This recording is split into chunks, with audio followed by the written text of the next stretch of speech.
Hello everybody, in this lecture we will be solving 1997 IMO problem number 4. Here is a view of this problem. An n by n matrix whose entries come from the set 1, 2 up to 2n minus 1 is called a silver matrix if for each I from the set 1 through n, the ith row and the ith column together contain all elements of S. And this is feasible because our matrix is n by n.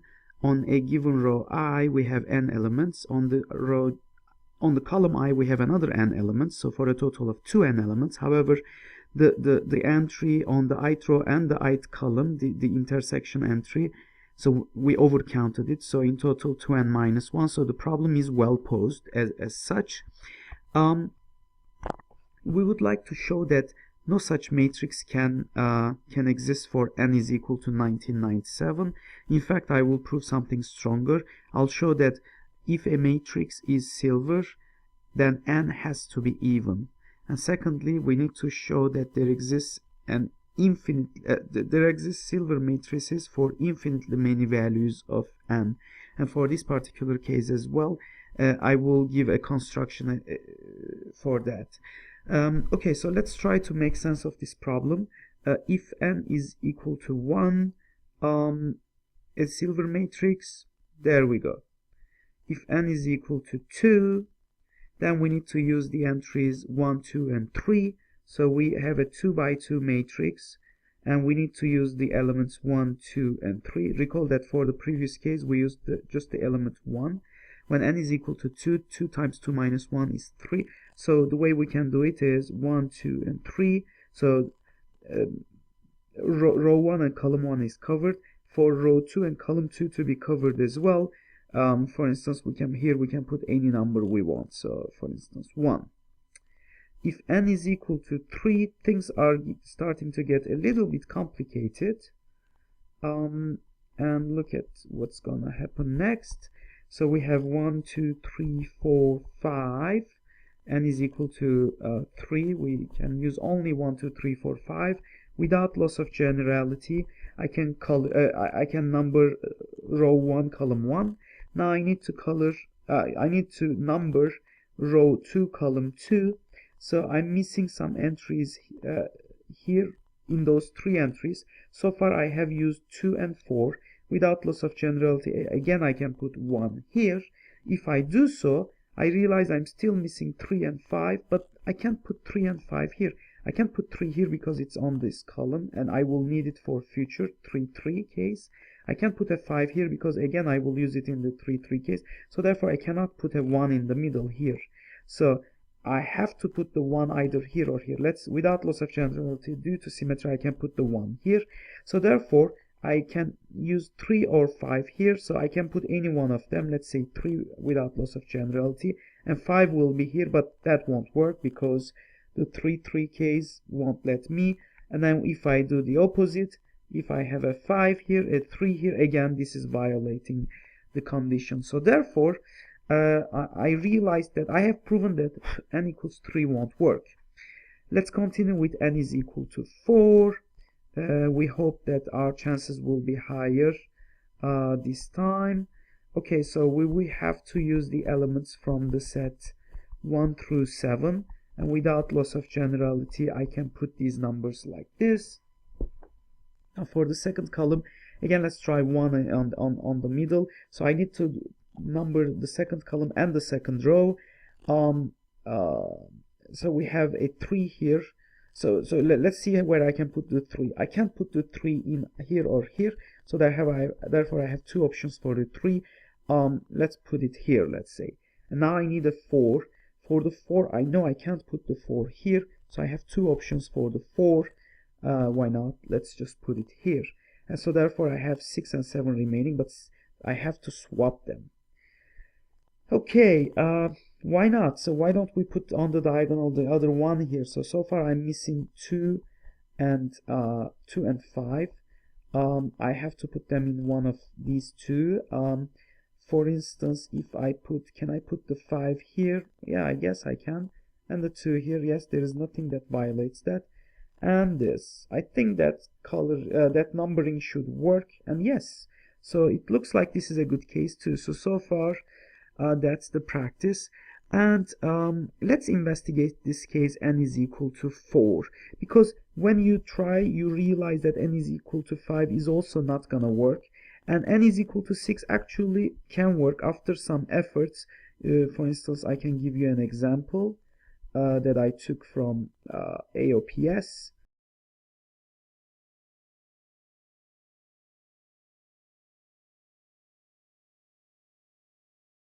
Okay, so we can either look into this case or the other case to see. Okay, so this gives me the idea about the claim, right? So let me first write down the claim. I claim that if an m by n matrix is silver, then n is even. And that claim, if true, obviously will naturally solve part A. So look at the following. So for instance, the best way to keep track is by concentrating off diagonal elements. For instance, in the diagonal here I have all 1. So let's focus, for instance, on the element 2. So 2 is an off diagonal element, and there will always be the case where I will have the most number that I can put on a diagonal is 4. So there will always remain at least 3 numbers which will be off diagonal. So I would always be able to find off diagonal numbers. So consider this 2. This 2 is relating the second column and the first row, right? But look at the other one. The other one is relating the fourth row and the third column. So when you look at 2 is in a sense partitioning our set n into the following. So it has 1 and 2, and then the other 2 will partition in the sense 3, 4. Does that make sense? So these 2 here, which by the way appeared 2 times, partitioned it in the following way. For instance, if you focus on another element, let's say 3 here, 3 also does the partitioning.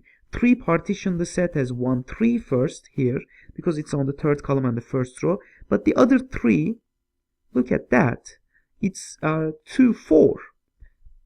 That's amazing. So our set n, 1, 2, 3, 4, is naturally being partitioned by each of these non-diagonal entries, non-main diagonal entries. For instance, let's try it again. For instance, check 5. If we check 5, 5 here is related to 1 and 2. It's on the second column and the first row, so it is binding those 2 indices from our set n. We can call it n here. And then look at the other 5. It's binding 4 and 3. That makes really reasonable sense. So therefore, irrespective of which off diagonal element you pick, you can still try the same thing with 6 and 7 as well. We have a natural partition where we split this set into pairs of indices. The same thing will happen here. So let me just give you one example. For instance, consider the 2's. So we see the 2's appearing in 3 different locations. The first 2 is our set here is consists of 6 elements, 5 and 6. And look at the first 2. It is partitioning it in the sense 1, 2, right? We have the first row and the second column. Here this 2 is 3, 4. 3, 4. And finally this 2 here is 5, 6. So therefore, you can easily generalize this by just recognizing that in any given matrix, you can just fix an element little s in capital S, and such that if you can find an entry aij which is equal to s and aji not equal to s, then so for instance, let's say, and obviously I want it to be off diagonal, I don't want I and j to be equal. So suppose that you have your aij here. So the aij here for naturally indexes, so pairs those two indices from our set n. So, but then other occurrences of that. So this aij entry here is s, by the way. Sorry for that. So this is equal to s. But then the other entries of s will keep pairing the other elements of n as well. So and this business we will keep doing this until we reach. So s here will appear n over 2 times, and in each one we will pair them in a sense, huh? So they will be paired actually. Right. So therefore it has to be that n is an even, because each index in n is paired, right? So each indices they live in pairs. Okay, so that solves the first part. For the second part, I will provide a construction, and the construction that works beautifully is the following. So now for the second part, for part B, we need to show that silver matrices exist for infinitely many values of n. I would like to show that starting with an n by n silver matrix, I can construct a 2n by 2n silver matrix. But then that would simply show that we would have infinitely many of them, because I already know quite a few examples. N equals 1, 2. Let's say that you start with n is equal to 2. In that case, starting with 2, 2, you should be able to get, if this claim is true, we can get 4, 4. And then from 4, 4, applying the same procedure, I can get 8, 8, and so on. I can get any 2 to the n times 2 to the n type of a silver matrix, and there are infinitely many of them, and I would be done. So therefore, in this procedure, I will just go ahead. In part B, I will show a procedure to construct a 2n by 2n silver matrix using an n by n, starting with an n by n silver matrix. So let me scroll down. Before I begin, I would like to give a brief information about a special type of matrices called Latin matrices.